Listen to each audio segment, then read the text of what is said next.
अस्सलाम वालेकुम, आप देख रहे हैं परदेश से देश तक। मैं हूं फैसल अब्बासी। बरतानिया के अंदर भी दुनिया के दीगर ममालिक की तरह महंगाई का फरीत बेकाबू है। और अगर हम बात करें तो जो मौजूदा सहमाही है इसमें महंगाई 3.6% हो गई है, जबकि इससे पहले वाली सहमाही में महंगाई 3.5% थी और ये सिलसिला बढ़ता जा रहा है। और बुनियादी जो वजह बताई जा रही यूरोप और इसके साथ बरतानिया और दीगर ममालिक जो हैं इस खत्ते के, बल्कि पूरी दुनिया में ही जो असरात रशिया यूक्रेन जंग की वजह से फैल रहे हैं, अब उसमें बरतानिया बहुत ज़्यादा लपेट में है। यहाँ पे बहुत से क्राइसिस हैं। यहाँ एनर्जी क्राइसिस था और उसी एनर्जी क्राइसिस की वजह से लिस्ट्रस सिर्फ 44 दिन तक वजारत उज़्मा के मनसब पे फाइज रहीं और फिर उन्हें इस्तीफ़ा देना पड़ा। अब नए वज़ीर-ए-आज़म आ चुके हैं, लेकिन मौजूदा जो हुक्मरान पार्टी है उसके लिए भी इस महंगाई को काबू करना या ऋषि सुनाक की जो पॉलिसीज़ हैं क्या वो आवाम को डिलीवर कर पाएंगी, ये भी एक बहुत बड़ा क्वेश्चन है। अगर हम बात करें तो जो पिछले 40 बरस हैं उनके मुकाबले में अब बरतानिया के अंदर जो महंगाई है वो ज़्यादा है। इतनी महंगाई पिछले 40 सालों में नहीं हुई जितनी अब बरतानिया के अंदर महंगाई हो चुकी है। घरों के मॉर्गेज की मद में भी जो है 400 से 600 पाउंड इजाफा कर दिया गया है। और इसके साथ साथ अगर हम ये तनासुब निकालते हैं और जो हालात देखते हैं बेरोज़गारी के, तो वहाँ जो मुख्तलिफ़ कंपनीज़ हैं उनका ये कहना है जो कसाद बाज़ारी है जिस तरह वो रवां है, तो 2025 तक बेरोज़गारी की शरह में बरतानिया के अंदर 2 गुना इजाफ़ा हो जाएगा। अब मईशत को दोबारा फ़ाल करने के लिए जो स्टेटमेंट है, आईएम स्टेटमेंट में अखराजात की कमी और टैक्सों में इजाफे का ऐलान किया जाएगा। लेकिन इसके साथ साथ जो मौजूदा हुक्मरान पार्टी है उसकी जो मुखालिफ सियासी जमातें हैं उनको भी एक मार्जिन मिल रहा है कि अवाम का सेंटिमेंट कुछ हुकूमत के ख़िलाफ़ बदल भी रहा है। क्योंकि बरतानिया में हमने ये भी देखा कि बोरिस जॉनसन, फिर लिज ट्रस और अब ऋषि सुनाक, तो ये भी कुछ लोगों का कहना है कि कहीं 2-4 महीने के बाद बरतानिया को कहीं किसी अर्ली इलेक्शन पे ना जाना पड़ जाए। जो मौजूदा बहरान हैं और जो हालात हैं इस वजह से एक जानिब सियासी सूरत हाल भी उस तरह मुस्तहकम नहीं है जिस तरह माजी में बरतानिया की रिवायत रही है कि सियासी एतबार से एक मुस्तहकम मुल्क जाना जाता है। फिर ये महंगाई की अफरीत ने, महंगाई के मसले ने बहुत बड़ा बहरान पैदा कर दिया है। आम लोग भी मुतासिर हो रहे हैं। इस वक्त सबसे बड़ा चैलेंज बरतानवी हुकूमत के लिए ये है कि उन्होंने पिछले कई सालों की निस्बत पिछले कई महीनों में तनख्वाह में कई गुना इजाफा किया है, लेकिन उस इजाफे के बावजूद भी लोगों की बाइंग कैपेसिटी नहीं बढ़ रही है। क्योंकि जो पैरिटी है बिटवीन आपकी इनकम और फिर जो इन्फ्लेशन है, इन्फ्लेशन उसको ऊपर ले जाती है, उस पर मात दे जाती है आपकी इनकम को, तो बाइंग कैपेसिटी लोगों की नहीं बढ़ रही है। तनख्वाहें बढ़ने के बावजूद लोगों की कुव्वत ख़रीद में इजाफा नहीं हो सका है। अब इन मसाइल का हल क्या है? ऋषि सुनाक की पॉलिसी क्या है? क्या ये गवर्नमेंट सस्टेन कर पाएगी? क्या ऐसी पॉलिसीज़ आएंगी कि बरतानिया के अंदर लोग जिस आराम, सहूलत और आसाइश के आदी हैं वो इसी तरह ये सिलसिला जारी रहे? इसी मामले पे बात करेंगे। हमारे साथ मौजूद हैं कैसर चौधरी साहब, साबिक मेयर चेशम में, टोरी पार्टी माँ हैं। बहुत शुक्रिया कैसर साहब आपके वक्त का। काउंसलर मोहम्मद सादिक साहब हैं, लिबरल डेमोक्रेट हैं। बहुत शुक्रिया सादिक साहब आपका। और काउंसलर शाहिद नज़ीम सिंधु साहब हैं, लेबर पार्टी से आपका ताल्लुक़ है।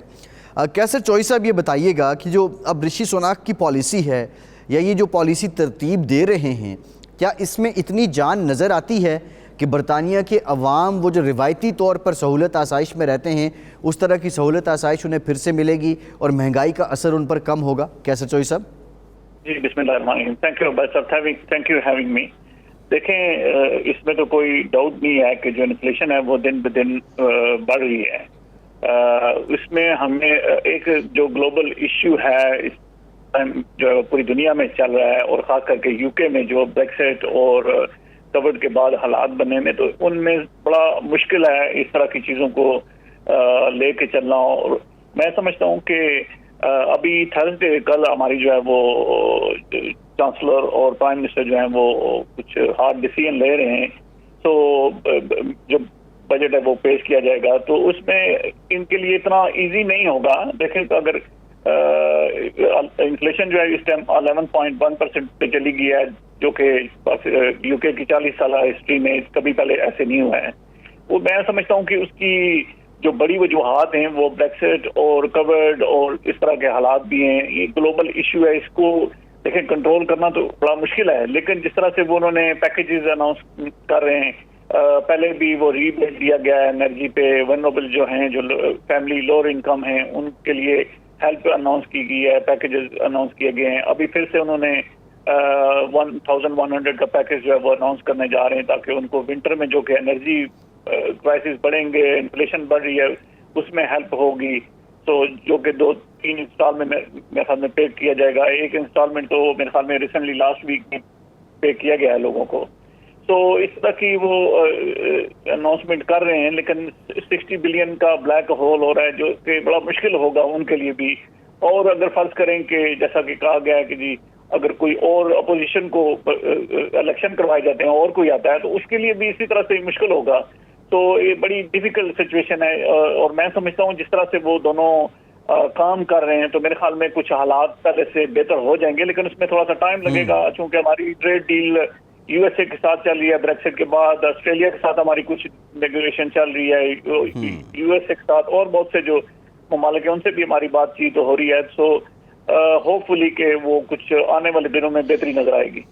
अच्छा सादिक साहब, ये बताइएगा, सितंबर के महीने के कुछ आदाद शुमार हैं हमारे पास, 5.7% जो तनख्वाहें हैं उसमें इजाफा हुआ है, लेकिन उसके बावजूद जो तनख्वाहदार तबका है वो कहता है कि महंगाई का तनासुब इस कदर ज़्यादा है कि हमारी क़ुव्वत ख़रीद वैसी नहीं जैसी पहले थी। तो ये तनख्वाहों में इजाफ़ा करना ही आप समझते हैं इस मसले का हल है? और मौजूदा हुकूमत क्या सिर्फ तनख्वाहों में इजाफ़ा करके तनख्वाहदार तबके को मुतमईन कर पाएगी? बिस्मिल्लाहिर्रहमानिर्रहीम। मेरी कैसर चौधरी साहब और शाह नदीम साहब को मेरा बड़ा सलाम। शुक्रिया फैसल, आपने ये प्रोग्राम कर रहे हैं। जैसे आपने अभी मुझसे ये सवाल किया है कि मैं भी एक बिजनेसमैन हूँ, और जब हालात ही बड़े ख़राब होंगे तो अगर 5% या 4% या 2% अगर आपकी इनकम जो है वो ही नहीं बढ़ रही, तो आप कहाँ से तनख्वाहें देंगे? ये इजाफा कहाँ से आप करेंगे? मैं एक आपको छोटी सी मिसाल देता हूँ कि मेरा पिछले साल जो है वो इलेक्ट्रिक का बिल सिर्फ एक अकाउंट के लिए, मैं पेट्रोल स्टेशन में मेरे पास है, तो 9,000 था, 9,000 मेरा टोटल बिल था, 9,000 पाउंड। अभी वो बिल जो है फैसल मुझे 86,000 वो कह रहे हैं कि आपको देना पड़ेगा अगले साल। आप खुद अंदाज़ा लगा लें कि अगर मैं 86,000 पाउंड गैस का बिल दूंगा तो मैं स्टाफ को राइज कहाँ से दूंगा और मैं बिजनेस कहाँ से चलाऊंगा? क्योंकि हालात यहाँ पे बहुत ही ख़राब हैं। आपको पता होगा, आप माशाल्लाह बड़े जाने हुए जर्नलिस्ट हैं। ये जो है ये क्राइसिस जो है 1772 में भी शुरू हुई, 1929 1939 में भी शुरू हुई, जहाँ से अमेरिकन रेवोल्यूशन था। आपको पता होगा बोस्टन टी पार्टी प्रोटेस्ट जब शुरू हुआ, ये काफ़ी देर तक ये जो है क्राइसिस रहती हैं, ये कि ओवरनाइट तो ख़त्म नहीं हो सकती।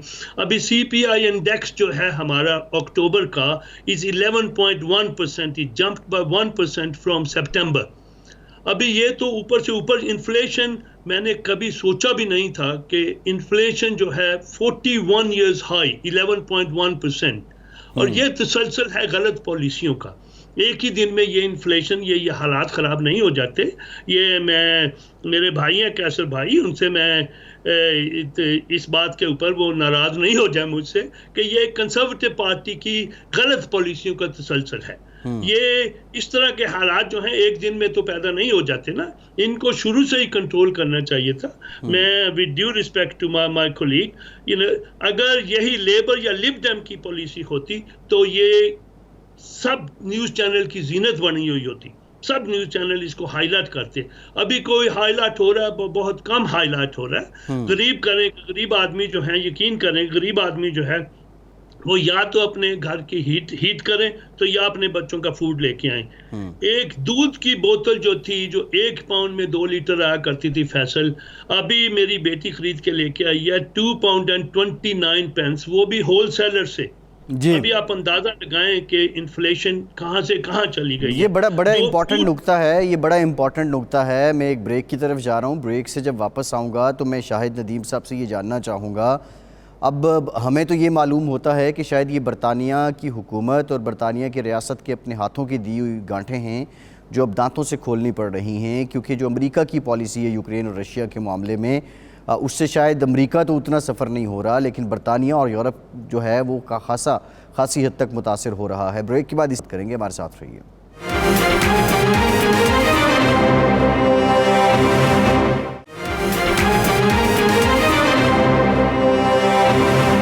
ब्रेक के बाद एक बार फिर से आपको खुशामदीद कहेंगे। शाहिद नदीम सिंधु साहब, ये बताइएगा कि जो बरतानिया की पिछले कई सालों से पॉलिसी रही है, क्या अब ये उसका शाखसाना है? क्योंकि बरतानिया को हम ये देख रहे हैं कि इल्लीगल इमिग्रेंट्स का बहुत बड़ा चैलेंज है, फिर अंदर इन्फ्लेशन है, एनर्जी क्राइसिस है, और ये रशिया यूक्रेन वार जब तक जारी है बरतानिया के लिए ये मसाइल बढ़ते ही जाएंगे।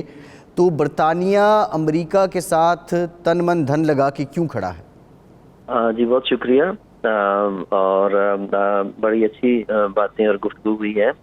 आप देखें, जो एक वर्ल्ड लेवल पे रवायती तौर पे बरतानिया अमेरिका के साथ ही अमेरिका का इत्तेहादी रहा है, उसकी पॉलिसियों के साथ इत्तेफाक करता रहा है। हालांकि कई दफ़ा अवामी सतह पर बेचैनी भी पाई जाती रही कि बहुत ज़्यादा हद तक एक दूसरे के साथ ताल्लुकात हैं, लेकिन महंगाई का ताल्लुक ज़ाहिर है कि कई चीज़ों के साथ होता है। अभी जो करंटली महंगाई का इशू चल रहा है, उसमें सबसे अहम वजह जो ये है कि जो इसमें अवाम तबका है, महरूम तबका है, जो निचले लेवल पे है, वो बहुत ज़्यादा पिस रहा है। अभी करंटली अगर हम टैक्स का हिसाब लगाएं तो जो कम तनख्वाह वाले लोग हैं उनको 20% टैक्स देना पड़ता है, और जिनकी तनख्वाह थोड़ी ज़्यादा है 40-45 हज़ार के करीब, उनको 45% टैक्स देना पड़ता है। लेकिन उसके बरक्स अगर हम देखें तो जो बड़े कारोबार हैं, अगर उनको थोड़ा सा स्लाइटली अगर उस पर टैक्स वगैरह रेज किया जाए, तो जैसे जो वेल्थ टैक्स है अगर उसको थोड़ा सा ज़्यादा बढ़ाया जाए जो कि बिजनेसेस पर है, तो 37 billion pound could be raised, कि अगर थोड़ा सा हम उस पर कर दिया जाए। और अगर इसके साथ वो गेन जो कैपिटल गेन टैक्स है और जो दूसरे टैक्स हैं जो नॉर्मली तौर पे कंजर्वेटिव पार्टी की पॉलिसी का हिस्सा नहीं होते, क्योंकि एक आम तासर पाया जाता है कि कंजर्वेटिव पार्टी जो है, जो बड़े बिजनेसेस हैं, जो बिलियनर्स टाइप बिजनेसेस हैं, उन पे टैक्स नहीं लगाती है, क्योंकि अक्सर पार्टी की फंडिंग वहाँ पे आती है। ये एक अवामी तासर पाया जाता है। लेकिन अभी जो अवामी तौर पे, जैसे सादिक साहब कह रहे थे कि बिजली की प्राइसेस इतनी ज़्यादा बढ़ गई हैं, गैस की प्राइसेस इतनी ज़्यादा बढ़ गई हैं, उसमें और भी ज़्यादा बहरान है। लेकिन उसमें सबसे ज़्यादा जो अहम जो एक हुकूमती मनसूबाबंदी है, जो बहुत माहराना तरीके से नहीं तैयार की गई, और एक के बाद दूसरा वज़ीर आज़म जो कंजर्वेटिव पार्टी के दौरान ही इख्तलाफात इतने ज़्यादा चलते रहे, तो वो ज़्यादा तवज्जो वज़ीर आज़म की उन इख्तलाफात पर मरकूज रहती रही है जो भी वज़ीर आज़म आते रहे हैं। और वो जो टैक्स है और उसकी मनसूबाबंदी या जो प्लानिंग है, ये है कि कोविड की वबा, या ये है कि यूक्रेन का सिस्टम जो वार का भी चला है उसका असर है। लेकिन ये सब चीज़ें यूरोप के बाकी ममालिक के साथ भी हो रही हैं, लेकिन वहाँ पे सूरत हाल इतनी मखदूश नहीं है। उसकी क्या वजह है? उसकी वजह यही है कि जो जैसे अगर हम पुर्तगाल में देखें, वहाँ पे जो सिस्टम है वो बहुत अच्छा है। अभी रिसेंटली जो जर्मनी और फ्रांस ने इकदाम किए हैं अपने मईशत को मजबूत करने के लिए, साथ साथ अवामी हेल्थ के साथ साथ, वो भी बहुत अहम है। तो इसमें जो सबसे ज्यादा इम्पोर्टेंट बात है वो जो छोटे बिजनेस हैं उनको सपोर्ट करने की है। ये बड़ी इंपॉर्टेंट बात की है आपने शाहिद नदीम साहब। मैं कैसर चौधरी साहब से जानना चाहूँगा। कैसर चौधरी साहब, क्या वजह है कि बाकी यूरोपीय ममालिक में भी इस तरह असर रशिया यूक्रेन वार का और कोविड की वजह से ज़िंदगी मुतासिर हुई है, लेकिन बरतानिया में इसकी शिद्दत क्यों ज़्यादा है? जी देखें, इन्फ्लेशन जो है वो यूरोप में भी है। बेल्जियम में 12.3% है, इटली में 11.9% है, जर्मनी में जो कि एक स्ट्रॉन्गेस्ट इकोनॉमी है 10.4% है। इस तरह से आप दूसरे मुल्कों में देखें तो वहाँ पे भी इस चीज़ का इफेक्ट है, बिल्कुल, इसमें कोई दो राय नहीं है। लेकिन चूंकि यूके ने जो ब्रेक्सिट किया है उसकी वजह से ज़ाहिर है वो हमारी जो ट्रांसपोर्टेशन है वो कम हुई है, हमारी जो प्रोडक्शन है उस पर बड़ा असर पड़ा है। लैक ऑफ वर्कर की वजह से बड़ा असर पड़ा है। प्रोडक्शन उस तरह से नहीं हुई, प्राइसेस जो ऊपर चली गई, फिर ट्रांसपोर्ट पे जो चार्जेस वगैरह लगे उसकी वजह से भी फर्क पड़ा है। इसमें कोई दो राय नहीं है। और ब्रेक्सिट जो है वो तो देखें 52% जो हमारी पॉपुलेशन है उन्होंने वोट किया ब्रेक्सिट के लिए। वो तो टोरी की पॉलिसी नहीं थी, चलें ठीक है, वो उस टाइम हमारी गवर्नमेंट थी, हमने उसको डिलीवर किया, लेकिन पब्लिक ने भी तो वोट किया उसके लिए। तो ये कहना कि सिर्फ उनकी पॉलिसीज की वजह से, मैं नहीं समझता हूँ कि कुछ ठीक है, उसमें भी कुछ फेलियर है, नो डाउट। लेकिन जो ज्यादा हालात हैं, जो ग्लोबल इश्यू है इस टाइम, यूक्रेन वाला है, देखें आज उन्होंने मिसाइल वगैरह का हुआ है कुछ, तो उनसे बड़ा फर्क पड़ा है हमें। और फिर खास करके कोविड की वजह से भी बहुत ज्यादा उसमें हालात ज्यादा खराब हुए हैं। बिल्कुल मेरे भाई नदीम और दूसरे साहब भी बड़े मेरे मोहतरम है, मेरे काबिल एहतराम है, मैं उनकी बड़ी एहतराम करता हूँ। बिल्कुल वो भी ठीक कह रहे हैं कि कुछ इस तरह के भी इश्यूज हैं। हाईलाइट किया जाता है बिल्कुल, जो प्राइसेस बढ़ रही है इसमें कोई शक नहीं है कि वो दिन ब दिन जो है वो मुश्किल हो रही है। जो हाउस होल्ड है उनके लिए, आपने चाहे वो एनर्जी है या जो भी उनकी शॉपिंग वगैरह होती है उसमें बहुत ज़्यादा तनासब जो है वो बड़ा है, इसमें कोई दो राय नहीं है। लेकिन अगर कंपेयर करें आप बाकी दुनिया को भी देखें तो वहाँ पे भी चैलेंज है। आप बैक होम पाकिस्तान ले लें, वहाँ देखें जी 25% कुछ है इन्फ्लेशन, वहाँ पे भी बढ़ी है। तो कुछ पॉलिसीज में भी हुआ है लिस्ट्रेस के। लेकिन कैसे साहब, पाकिस्तान और बरतानिया का तो मुकाबला शायद बनता नहीं है मईशत के एतबार से भी, दीगर हवालों से भी। हम तो वेलफेयर स्टेट के ख्वाब में हैं, बरतानिया एक वेलफेयर स्टेट है। बरतानिया में बादशाहत भी है और जमहूरियत भी है, और दोनों अपने तर्ज की अपनी मिसाल आप हैं। हम तो अभी तक बहुत से मामलात में पाकिस्तान में लोग कंफ्यूज हैं। मैं ज़रा सादिक साहब की तरफ आना चाह रहा हूँ। सादिक साहब, ब्रेक्सिट का जो मोटिव था वो ये था कि वसाइल जो बरतानिया के अपने लोग हैं उनके लिए ज़्यादा हो जाएंगे, और इर्द गिर्द के ममालिक से आए हुए जो लोग हैं शायद वो जाएंगे तो बर्डन कम हो जाएगा। लेकिन उसके बाद ये मसाइल खुलते गए और बरतानवी मईशत में से लीकेजेस बढ़ती गईं। ये क्यों हुआ? ये फैसल सबसे बड़ी बात तो ये है कि ब्रेक्सिट जो था वो एक बहुत ही गलत फैसला था। हमें पब्लिक की ओपिनियन को रिस्पेक्ट करनी है। मैं हमेशा ये कहता था, ऑल्दो कि मेरी पार्टी जो थी we are pro European, Liberal Democrat they are pro European, लेकिन मैं बार बार यही कहा करता था कि अगर लोगों ने अपना फैसला दिया, इट्स ए डेमोक्रेटिक प्रोसेस, तो हमको ये इम्प्लीमेंट करना चाहिए। मगर इम्प्लीमेंट करने से पहले कंजर्वेटिव पार्टी ने कोई प्लानिंग ठीक नहीं की। फैसल इनको फ्यूचर देखना चाहिए था कि हम निकलेंगे अगर यूरोप से तो हमें मुश्किलात कौन सी आएंगी। इन्होंने कोई प्लानिंग नहीं की। मुसीबत ये है कि बोरिस जॉनसन साहब हुए और जो जितने भी इनके प्राइम मिनिस्टर ये विद इन शॉर्ट टाइम हुए हैं, उनको तो प्रॉब्लम ये पड़ा होता है कि मैं अपनी सीट बचाऊं, तो मुल्क का क्या वो सोचेंगे। अभी ये ऋषि सुनक हैं, उनकी जो पॉलिसीज आएंगी उनमें भी मैं कुछ इकोनॉमिस्ट से बात कर रहा था और some of them belong to Conservative Party. वो अभी ऋषि सुनक को भी 6 महीने दे रहे हैं कि ये 6 महीने के बाद जो है ना, जैसे आपने पहले फरमाया कि इलेक्शन हो जाएंगे। अभी आप देखें कि इन्फ्लेशन जो है, हाईएस्ट इन्फ्लेशन आफ्टर 41 ईयर्स। मैं कभी इमेजिन नहीं कर सकता था कि 11.1% इन्फ्लेशन यूके में हो जाएगी, और अगर ये इन्फ्लेशन जो थी ये 13.8-14% पे चली जानी थी। फैसल, अगर ये गवर्नमेंट ने जो थोड़ा सा इनिशिएटिव लिया है कि लोगों को इन्होंने ये जो गैस और इलेक्ट्रिक की प्राइसेस फ्रीज की हैं कि हम ये कुछ हेल्प करेंगे थोड़ी सी फॉर द फर्स्ट 6 मंथ्स, नहीं तो इन्फ्लेशन का जो था ना प्रेडिक्शन थी कि वो 13.8-14% पे चली जाएगी। और मैं कुछ इकोनॉमिस्ट हैं और कुछ सीनियर पॉलिटिशियंस हैं, मैं वीकेंड उनके साथ मैंने गुजारा था, और वो इसको कह रहे हैं the great financial crisis of all times. अभी आप खुद अंदाजा लगा लें कि अगर वो जो फाइनेंस को ज्यादा समझते हैं मुझसे, अगर वो ये कह रहे हैं कि this is the great financial crisis of all time, और गरीब आदमी मेरे जैसा है, वो क्या कहेगा। ये हालात बहुत ही ख़राब हैं, और ऋषि सुनक हो या कोई भी हो, उनको कंट्रोल करने के लिए इनकी पॉलिसियां जो हैं उनको ये बहुत ही रिफॉर्म करना पड़ेगा। और फिर देखिए ना, यूक्रेन है, मेरी बात मैं नहीं ये कहता कि हमें यूक्रेन की हेल्प नहीं करनी चाहिए, मगर जब आप ये हालात देखते हैं, और मेरा जो काफ़ी स्टाफ है वो मुझसे पूछते हैं कि हमें यूक्रेन के साथ लड़ने का क्या फ़ायदा, हमें अमेरिका को फॉलो करने का क्या फ़ायदा, जिससे हमारे मुल्क के हालात बड़े ख़राब हो रहे हैं। मगर ग्रेट ब्रिटेन ने तो आपको पता है कि ये एक मिसाल मशहूर थी कि अगर American president will ask our prime minister jump, और वो कहेगा हाउ हाई, क्वेश्चन नहीं करेंगे उनको कि क्यों आप कह रहे हैं मुझे जंप करें, तो वो पूछेगा कि वो टोनी ब्लेयर के लिए तो ये काफ़ी मशहूर था ना कि वो अगर वो उसको कहेंगे तो वो कहेगा हाउ हाई। ये अपनी पॉलिसी को देखना चाहिए, अपने लोगों को देखना चाहिए। बिलीव करें, मैं आपको ऑनेस्टली बता रहा हूँ कि पीपल आर रियली स्ट्रगलिंग। मेरी वार्ड के अंदर एक टी बेचने वाला था, टी शॉप थी छोटी सी, उसका सालाना बिल बिजली का 6000 आया करता था।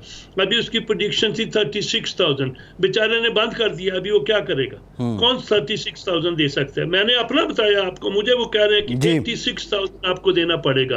कहाँ से देंगे अगर आप 86,000 बिजली का बिल दे देंगे 1 मीटर का, मेरे पास 3 मीटर हैं, तो और बाकियों को डाल के तो आपका प्रॉफिट तो चला गया। आप कैसे अपने जो एम्प्लॉयज हैं उनको इंक्रीज कहाँ से देंगे जब आपके पास प्रॉफिट ही नहीं है, कोई प्रॉफिट मार्जिन ही नहीं है। तो ये पॉलिसीज जो हैं इनको बड़ी एहतियात से देखना चाहिए, मुल्क के लिए सोचना चाहिए, अपनी कुर्सी बचाने के लिए नहीं सोचना चाहिए। कंजर्वेटिव प्राइम मिनिस्टर जो है वो बोरिस जॉनसन हो या जो भी इनका प्राइम मिनिस्टर है, Rishi Sunak, I got great regard for him, उसकी पॉलिसीज कुछ अच्छी हैं, लेकिन देखें वक्त बताएगा अगर वो मुल्क सही है। ठीक है सादिक साहब एक ब्रेक लेते हैं, कता कलामी की माफी, एक ब्रेक लेते हैं, उसके बाद जरा कंपैरिजन करेंगे बोरिस जॉनसन का, लिज ट्रस का एंड ऋषि सुनक की पॉलिसीज का। हमारे साथ रहिए।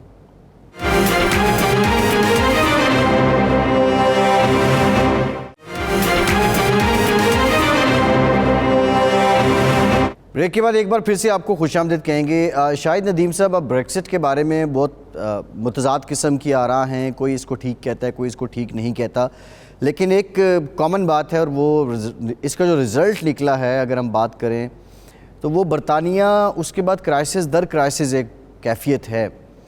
Boris Johnson, Liz Truss and then Rishi Sunak, difference of policies या डिफरेंस ऑफ अप्रोच क्या है और आप ज़्यादा किसको वेटेज देंगे? शाहिद साहब। जी बहुत शुक्रिया। आपने ये ब्रेक्जिट का वाकई एक ऐसा चीज़ है जिसका चॉइस साहब ने भी जिक्र किया, सादिक साहब ने भी, कैसर साहब ने भी, और वाकई आपको इनकी बातों से महसूस हो रहा होगा कि वाकई इनके दिल में दर्द है कि अवामी मुश्किलात कम हो, ये चाहते भी हैं, लेकिन अगेन जो फैसले हैं वो कैसर साहब ने नहीं करने, वो जो ऊपर हुकूमती लेवल पे वजीर और कैबिनेट के वज़रा हैं, वज़ीर आज़म और कैबिनेट के वज़रा हैं, उन्होंने करने हैं। अब जो बोरिस जॉनसन की जो पॉलिसी थी वो बस आवाम को सिर्फ एक ही नारा देना था कि गेट ब्रेक्सिट डन, और उसका उन्होंने बड़े फखरिया तरीके से किया।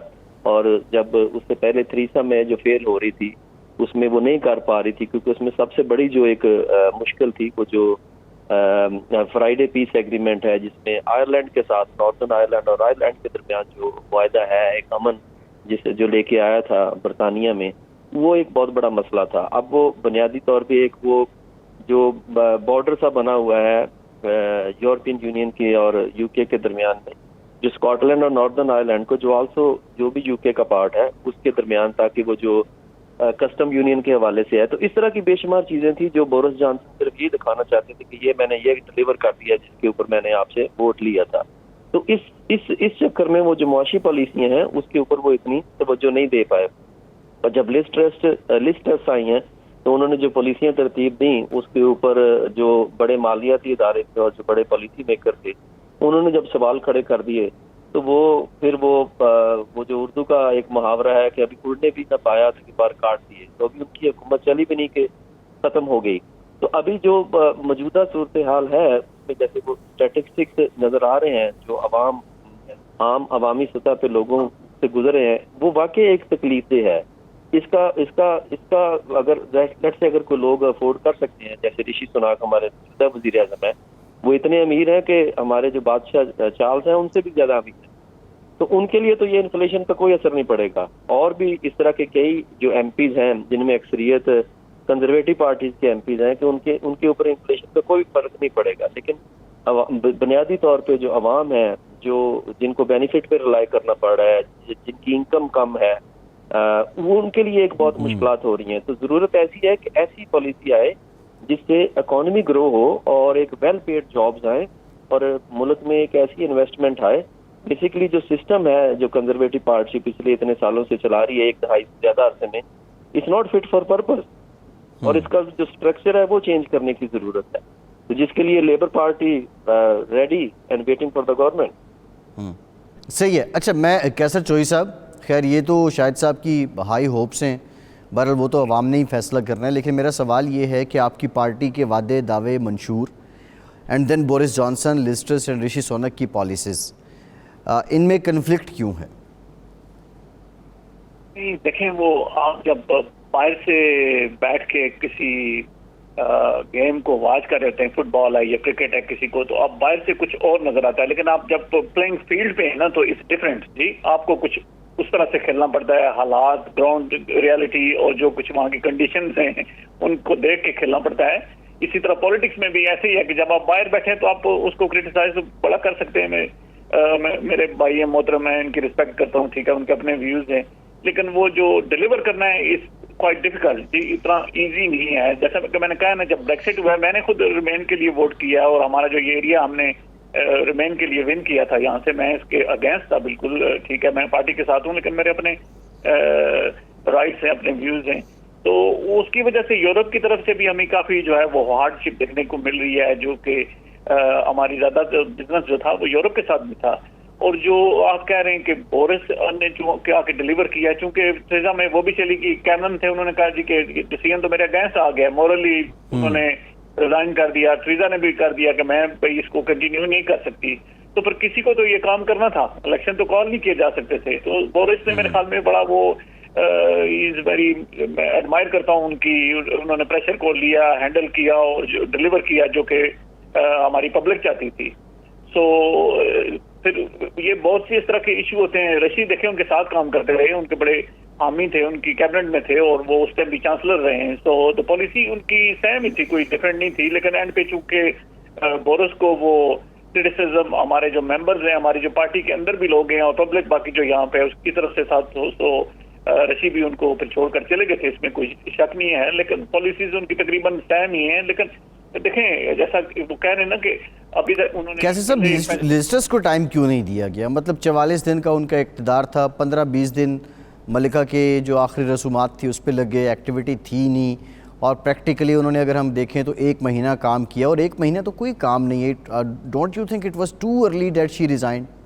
बिल्कुल, देखिए मैंने आपके पिछले इंटरव्यू में यही कहा था कि, और मेरे भाई जो मोहतरम बैठे हुए उन्होंने भी साथ मेरे वो इको किया था कि ये बिल्कुल सही है कि उनको बड़ा थोड़ा टाइम दिया गया है, और शायद ज्यादा थोड़ा सा टाइम दिया जाता तो वो फिर उसको हैंडल कर लेती। लेकिन मेरे ख्याल में वो खुद भी इतनी स्ट्रांग नहीं थी, उसको फेस नहीं कर सकी, वो प्रेशर को हैंडल नहीं कर सकी उस तरह से, और फिर उन्होंने रिजाइन कर दिया। लेकिन मैं समझता हूँ कि ऋषि इज वेरी एक्सपर्ट, उसके साथ जो टीम है, जर्मी हंट है हमारा chancellor, they are very good, वो उस पर काम कर रहे हैं और मेरे ख्याल में वो इसमें बेहतरी लाएंगे। कोशिश है कि जो हमारी लोअर इनकम में जो बेनिफिट पे लोग हैं उनको उनकी हेल्प की जाए, ताकि उनकी बाइंग पावर थोड़ी सी ज्यादा हो और इकोनॉमी जो है वो उस तरह से बेहतर हो सके। लेकिन आपको जैसे मैंने कहा है कि एक ओवरनाइट तो ये हो नहीं सकता है, इट्स वेरी डिफिकल्ट। जो भी आएगा, फर्स्ट में लेबर आ सकती है, लिबरल उनके साथ आती है, तो उनके लिए भी ये बहुत बड़ा चैलेंज होगा, बड़ा होगा। उनके पास भी कोई ऐसा मैजिकल प्लान तो है नहीं कि वो इसको 2-4 दिन में या महीने या 6 महीने में इसको हल कर देंगे, इसको थोड़ा सा टाइम लगेगा।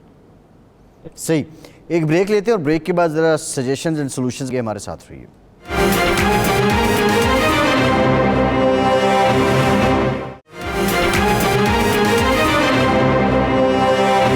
ब्रेक के बाद एक बार फिर से खैर मकदम करते हैं आपका। सादिक साहब, क्या अर्ली इलेक्शन ही इसका हल है, या मौजूदा जो वज़ीर आज़म हैं अगर ये टाइम गेन करें तो आपको लगता है कि इनकी पॉलिसीज़ कुछ पे बैक करेंगी? ऋषि सुनक जो हैं, फैसल is a clever man, you know, no doubt about it, क्योंकि वो जो लिज ट्रस्ट थी वो तो उन्होंने हमारी पार्टी में हुआ करती थी, वो लिबडम में, तो उन्होंने जो डिफेक्ट किया था कंजर्वेटिव पार्टी को, तो she achieved whatever she wanted to achieve. अगर आप उनकी डिबेट देखते स्काई न्यूज़ के ऊपर और दूसरी चैनल्स के ऊपर, वो जो फिगर वो फॉरवर्ड पुट कर रही थी वो कुछ बनते नहीं थे कि ये पैसे कहाँ से आएंगे, ये जो काम आपने करना है उसके लिए आपको तो बजट चाहिए, आपको फाइनेंस चाहिए। फाइनेंस जो थे ना, I don't think that was her strongest point. Rishi Sunak जो है, चूंकि ये तो चांसलर थे और इनको पता है कि इकोनॉमी किधर जा रही थी, मुझे उम्मीद है कि ये मुल्क के लिए कुछ काम करेंगे। लेकिन इलेक्शन, अगर फ्रेश इलेक्शन जो हो जाए तो उससे किसी भी पार्टी को मेजॉरिटी मिले, किसी भी पार्टी को, या कोलिशन में जाएं, तो यही हल है जैसे आपने फरमाया, जो यही नेक्स्ट, क्योंकि इतने फाइनेंशियल क्राइसिस हैं। मैंने जैसे आपको पहले कहा कि लोग कह रहे हैं कि great financial crisis of all time, compare करें 1772 से अभी तक जो हैं वो लोग ये कह रहे हैं this is coming from the horses mouth. जो फाइनेंशियली, जो फाइनेंस मार्केट के अंदर बैठते हैं, जो शेयर्स में डील करते हैं, जो दूसरे और सीनियर पॉलिटिशियन जो हैं वो ये कह रहे हैं। मैंने कैसर साहब की बात नहीं सुनी क्योंकि मुझे उनकी आवाज़ नहीं आ रही। तो अगर ऋषि सुनक, आप सादिक साहब आप क्या समझ रहे हैं? आप कह रहे हैं कि ये द ग्रेट रिसेशन है, क्या ये जब वो स्पेनिश फ्लू था उससे भी बड़ी है, क्या ये जंग अजीम दोइम के बाद जो बरतानिया के मामलात थे उससे भी ज़्यादा संगीन नोयत के मामलात हैं? जी फैसल, मैं पढ़ रहा था आपसे प्रोग्राम से पहले, मैंने काफ़ी रिसर्च की है और यही लग रहा है कि this is the great financial crisis of all times. You know, अभी जो है, पहले हालात बहुत ख़राब हुए हैं लेकिन कभी ऐसे ख़राब नहीं हुए कि आपका 9,000 से गैस का, बिजली का बिल जो है 86,000 पे चला जाएगा, या गैस का बिल जो है वो आपका 5,000 से 50,000 के ऊपर चला जाएगा। और आप भी खुद ही सोचें कि लोग कहाँ से ये बिल पे करेंगे। यहाँ पे तो वो अभी वो मोमबत्तियाँ वो लेके आ जाएंगे फिर घर में बैठने के लिए। तो अगर फ्रेश इलेक्शन हो जाएंगे, लेबर या लिबरल या कंसर्वेटिव या लेबर जो भी आगे आएगा, एक बात तो ज़रूरी है कि जो भी कंसर्वेटिव वोटर्स हैं ना, वो बड़े स्टोंच वोटर हैं। वो अपनी पार्टी, जितनी भी गलत पॉलिसीज होंगी, वो वोट अपनी पार्टी को ही डालते हैं, किसी और को वोट नहीं डालते। वो लिबरल या लेबर को वोट नहीं डालेंगे और फ्लोटर वोटर जो है वो बहुत कम है। तो अगर ये फ्लैश इलेक्शन कॉल कर लें ऋषि सुनक को, उसको जैसे आपने पहले कहा कि वो लिज ट्रस को वक्त नहीं मिला, मगर वक्त भी उनको मिलता, उनकी पॉलिसी जो थी they were not heading in the right direction, वो तो डिजास्टर होता मुल्क के लिए और भी प्रॉब्लम हो जाती। ऋषि सुनक जो है, इसको कोई कुछ वक्त देना चाहिए, 5-6 महीने देने चाहिए। और अगर इसकी पॉलिसी भी है, they are not heading in the right direction, लेकिन बेस्ट यही होगा कि मुल्क के अंदर फ्रेश इलेक्शन किए जाए और फ्रेश मैंडेट जिस भी पार्टी को मिलेगा वो देखें वो क्या पार्टी करती है। अगर वो पार्टी परफॉर्म नहीं करेगी तो लोग जो है वो फिर सड़कों के ऊपर आ जाएंगे। अभी पिछले दिनों बहुत जबरदस्त एजिटेशन हुआ लंदन के अंदर। ठीक, शाहिद साहब, आप क्या समझते हैं, इन सारे क्राइसिस से निकलने का हल फ्रेश इलेक्शन ही है? अब जी इलेक्शन तो एक हल है ही है, लेकिन उसके साथ जो बात है वो एक पॉलिटिकल विल की भी है कि आया कौन, जो भी गवर्नमेंट मौजूदा है या कोई नई आने वाली है, उसमें पॉलिटिकल विल कितनी है आवाम के मसाइल हल करने की। अभी ये जो ऑफिस ऑफ नेशनल स्टैटिस्टिक्स है, उसके जो अक्टूबर 2021 से अक्टूबर 2022 के जो हैं जो स्टैटिस्टिक्स, उसके मुताबिक जो लो फैट मिल्क है वो 47.9% उसकी प्राइस राइज हुई है। ये margarine, vegetable fat 42%, pasta 34%, whole milk, ये जो इतना ज्यादा प्राइसेस हाई हो रही है। और उसके अलावा जो BBC का करंट सर्वे मैं देख रहा हूँ, इसमें 85% वो लोग हैं जो ये जो राइज ऑफ कॉस्ट और जो लिविंग क्राइसिस से बहुत ज्यादा परेशान हैं। और सिमिलर सर्वे BBC ने जब जनवरी में किया था तो उस वक्त इसकी तादाद 69% थी। तो इसका मतलब है कि लोगों में एक परेशानी का तासर बढ़ रहा है। और उसका हल क्या है कि वो ऐसी कोई गवर्नमेंट हो जो बेसिक चीजें हैं, जैसे वो एनर्जी के हवाले से अगर हम देखा जाए तो ऐसे इक़दाम उठाने चाहिए कि जो घरों को इंसुलेट करना चाहिए, उससे एनर्जी की जो है वो जो यूज है वो कम होगा। और अभी कोई प्लान तो इन्होंने दिया है कि सोलर जो हैं वो दिए जाएंगे यूनिट्स, और कुछ फिक्स भी किया है इन्होंने कि इस हद तक आप यूज़ करेंगे तो आपसे उससे ज़्यादा बिल नहीं आएगा। इस पे आई थिंक कोई काम तो हो रहा है। लेकिन वो जो सबसे जो इम्पोर्टेंट काम है कि वो जो यूज ऑफ एनर्जी कैसे कम होगी। जैसे सबसे जहाँ सर्दी का माहौल ज्यादा होता है तो घरों को गर्म रखने के लिए हीटिंग की जरूरत पड़ती है। तो अगर वो घर इंसुलेट हो, जिसके हवाले से कोई अभी काम नहीं शुरू हुआ, तो वो बहुत ज्यादा है, क्योंकि बेशुमार लोग वो जो है वो इस बात से परेशान हैं। बल्कि कई लोग जो हैं वो अभी हीटिंग नहीं चला रहे हैं। वो क्या करते हैं कि दिन में निकल जाते हैं, कोई लाइब्रेरी में, कोई शॉपिंग मॉल में सारा दिन गुजारते हैं, ताकि उन्हें घर में अगर रहेंगे तो हीटिंग चलानी पड़ेगी, तो वो हीटिंग का बिल कैसे देंगे, ठीक है ना। तो और जो रिन्यूएबल और न्यूक्लियर फॉर्म और फॉर्म है क्लीन एनर्जी की, उसके ऊपर फोकस होना चाहिए। और सबसे जो अहम बात है कि जो रेड टेप्स है, जैसे ब्रेक्जिट के बाद रेड टेप्स का बहुत ज्यादा बढ़ी है, तो इस सिलसिले में जो बरतानिया की जो एक्सपोर्ट है उसको बढ़ाना चाहिए। और जैसे वो इसकी सेलिंग है, और ऐसा कुछ डेवलप करना चाहिए कि बहुत अहम और कम्पिटिटिव टाइप सिनेरियो हो, जिसमें स्ट्रेटेजिकली बरतानिया की एक्सपोर्ट जो है बढ़े, ताकि ज्यादा से ज्यादा जो ज़र मुबादला मुल्क के अंदर आए, और जो बहुत ज्यादा कम होगी। और जो दूसरी अगर हम कुछ चीजें इम्पोर्ट भी कर रहे हैं तो उसमें भी रेड टेप इतनी ज्यादा है कि खासकर और ब्रेक्जिट के बाद वो ज्यादा बढ़ी है, जिससे कॉस्ट में एक एक्स्ट्रा इजाफा हुआ है। तो ऐसे इक़दाम करने चाहिए जिसके साथ उस रेड टेप को कम किया जाए और आवाम के लिए एक सहूलत हो, ताकि जो खाने पीने की, क्योंकि अगर हम देखें तो ये खाने पीने की जो चीजें हैं उसकी कीमत ज्यादा बढ़ रही है। जो अशाए तय्युश है उसकी कीमत इतनी परसेंटेज से नहीं बढ़ रही जितनी खाने पीने की है। सही है।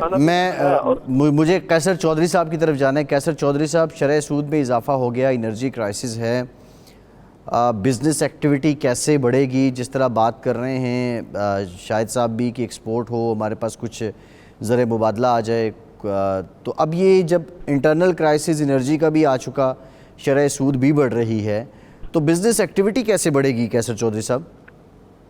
जी थैंक यू। पहले तो नदीम भाई ने जो अभी बात की है एनर्जी के हवाले से, जो इंसुलेशन वगैरह, जैसे कि मैंने पहले भी लास्ट प्रोग्राम में आपके कहा था, मैं खुद काउंटी काउंसलर हूँ और लोकल भी काउंसिल में इन्वॉल्व हूँ।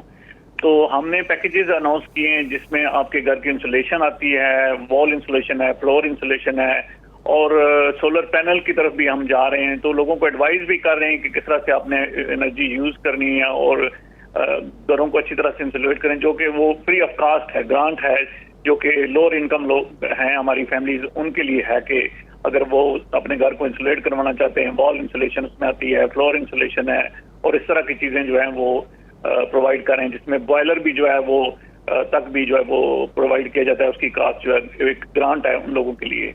तो इस तरह की और काफी पैकेजेस हैं, जैसे हम हमारा फूड बैंक है, उसके जरिए भी हम जो लोअर इनकम लोग हैं उनको हेल्प करने की कोशिश कर रहे हैं, उनको वोचर्स दिए जा रहे हैं फूड के लिए, रीबेट दिए हैं, और उसके अलावा जो फाइनेंशियल पैकेज अनाउंस किया गया था वो दिया गया। अभी एक और जो है वो कल अनाउंस करने जा रहे हैं 1100 पाउंड का, जो कि लोअर इनकम फैमिलीज हैं।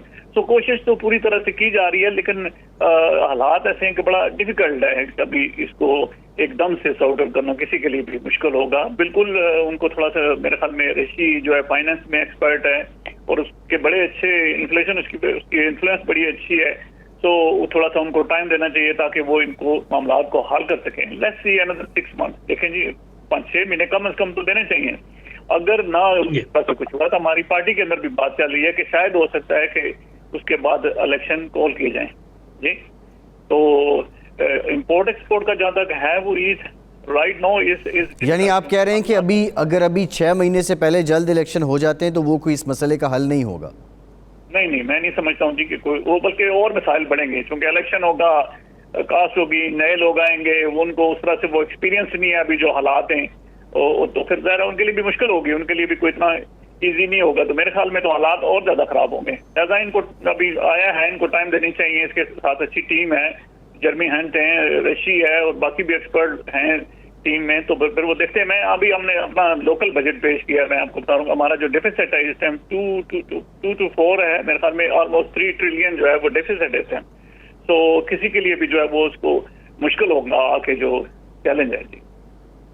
सही है सादिक साहब, आपने इससे पहले कहा था कि अर्ली इलेक्शन ही इस मसले का हल है, लेकिन अगर टाइम दे दिया जाए तो आप समझते हैं 6 महीने बाद भी इलेक्शन हो तो एक एक्सक्यूज़ कंजर्वेटिव्स के पास ख़त्म हो जाएगा कि हमें टाइम नहीं दिया गया?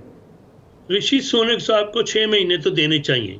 It will not be fair on him, क्योंकि अभी तो वो आए हैं and he is an intelligent man. जैसे मैंने आपको कहा कि he is very very intelligent man. वो हमारा तो अपनी जगह पे है ना, वो तो उनकी वाइफ से उनको जो भी पैसा मिला, लेकिन खुद जो है वो क्लेवर हैं। देखें 6 महीने के बाद अगर हालात ठीक नहीं होंगे तो खुद ब खुद उनको इलेक्शन कॉल करना पड़ेगा, क्योंकि पब्लिक जो है वो सड़कों पे आ जाएगी।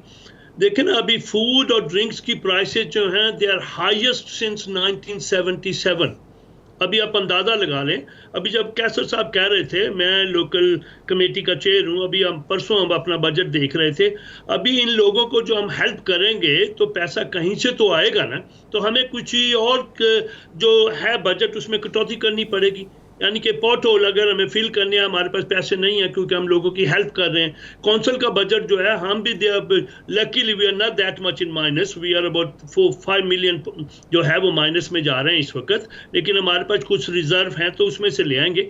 लेकिन वो जो पैसा कहीं से तो आएगा ना, क्योंकि गवर्नमेंट जो है उसने हमें कहा है कि 9 मिलियन पाउंड जो है ना वो हमारी ग्रांट और वो ख़त्म करेंगे इस साल। तो हम 9 मिलियन पाउंड भी हमें उस कहीं से सेव करना है। और अब जब हम लोगों की हेल्प कर रहे हैं इस फाइनेंशियल क्राइसिस के अंदर, तो वो भी पैसा कहीं से हमें चाहिए।